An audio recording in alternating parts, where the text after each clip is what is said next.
뉴스브리핑 제작에 도움 주신 분들입니다. 재외선거 유권자 등록 인터넷에서 하세요. 절세의 지혜를 나눠드립니다. 이상회계법인. 정성을 다해 모십니다. 꽃은 에덴 꽃집. 학자금과 대학 입시 상담은 AGM 인스티튜트. 한 곳에서 시작되는 안정된 미래 선우인어 보험. 30년 손맛 케이터링의 명가 참사랑. 척추가 건강하면 온몸이 건강합니다. 우리들 척추신경원. 홍성구의 뉴스 브리핑 지금 시작하겠습니다. 로컬 소식입니다. 애틀랜타에 본사를 두고 있는 대형 택배회사 UPS가 최근 1만 대의 전기 배송 트럭을 어라이벌에 주문했는데요. 이는 택배회사의 단일 주문량으로는 사상 최대 규모라고 AJC가 어제 보도했습니다. 또한 UPS는 애리조나주 피닉스에서 자율주행 차량을 이용해 소포를 픽업하는 시스템을 테스트하는데요. 웨이모의 크라이슬러 퍼시픽 미니밴이 UPS 스토어에서 UPS 물류창고로 물건을 셔틀하는 동안 운전자가 운행을 감시할 것이라고 발표했습니다. 어라이벌에 주문한 전기배송차 1만 대는 올 하반기부터 2025년까지 UPS에 인도될 예정입니다.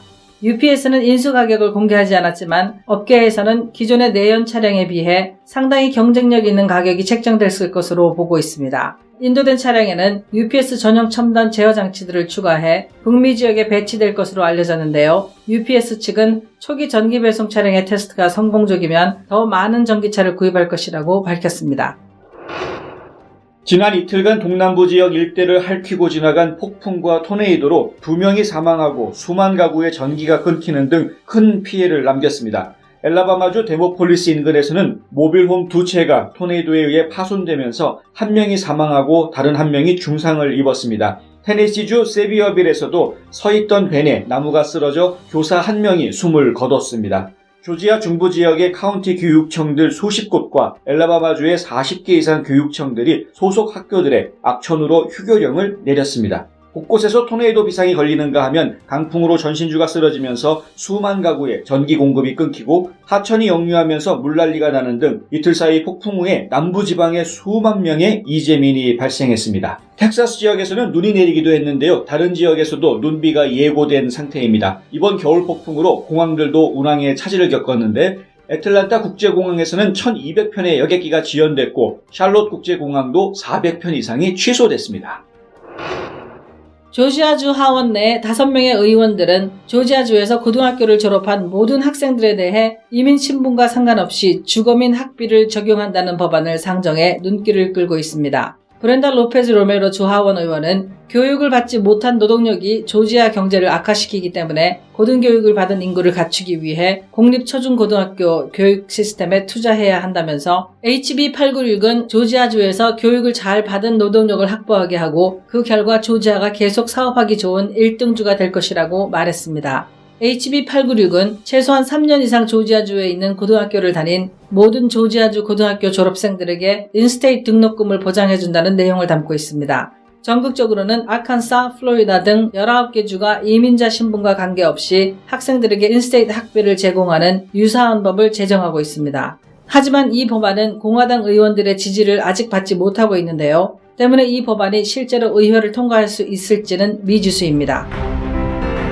지구촌 소식입니다. 현대자동차그룹 정몽고 회장이 세계 자동차 산업 최고 권위에 빛나는 자동차 명예의 전당에 한국인으로는 사상 처음으로 헌액됐다고 미국 자동차 명예의 전당 측이 어제 밝혔습니다. 명예의 전당은 세계 자동차 역사에 남을 뛰어난 성과와 업적 등을 바탕으로 중요한 역할을 한 사람에게 수여하는 것인데요. 가장 권위 있는 상으로 유명합니다. 미국 자동차 명예의 전당 측은 정 회장은 현대차 그룹을 성공 반열에 올린 업계 리더라며 기아차의 성공적 회생, 글로벌 생산기지 확대, 고효율 사업구조 구축 등 정 회장의 수많은 성과는 자동차 산업의 전설적 인물들과 어깨를 나란히 한다고 평가했습니다. 도널드 트럼프 대통령은 이슬람 테러 단체 알카에다 아라비아 반도 지부의 창설자이자 지도자인 카심 알리미를 사살했다고 밝혔습니다. 이 조직은 얼마 전 펜사콜라 해군 공군기지에서 벌어진 총기 난사 테러의 배후를 자처했었는데요. 트럼프 대통령은 이날 성명을 발표하면서 우리는 우리를 해치려고 하는 테러리스트를 추적하고 제거함으로써 미국 국민을 계속 보호할 것이라고 말했습니다. 알리미는 1990년대에 알카에다에 합류했으며 아프가니스탄에서 오사마 빈 라덴을 위해 일한 인물로 알려져 있습니다. 미국 뉴멕시코주의 한 가정집에서 화재가 발생하는 순간이 담겨있는 동영상인데요. 지역 소방서가 이 영상을 공개하자마자 수많은 사람들이 조회하면서 화제를 낳고 있습니다. 주인이 외출한 사이 집에 남겨진 반려견 2마리가 이곳저곳을 헤집고 다니다가 거실 한쪽에 세워진 다리미판을 넘어뜨렸습니다. 약 1시간 후 물건이 떨어진 곳에서 불이 피어오르기 시작하더니 점점 불길이 커졌는데요. 다행히 주민의 신고로 불은 이내 진화됐고 반려견들도 무사히 구조됐다고 합니다.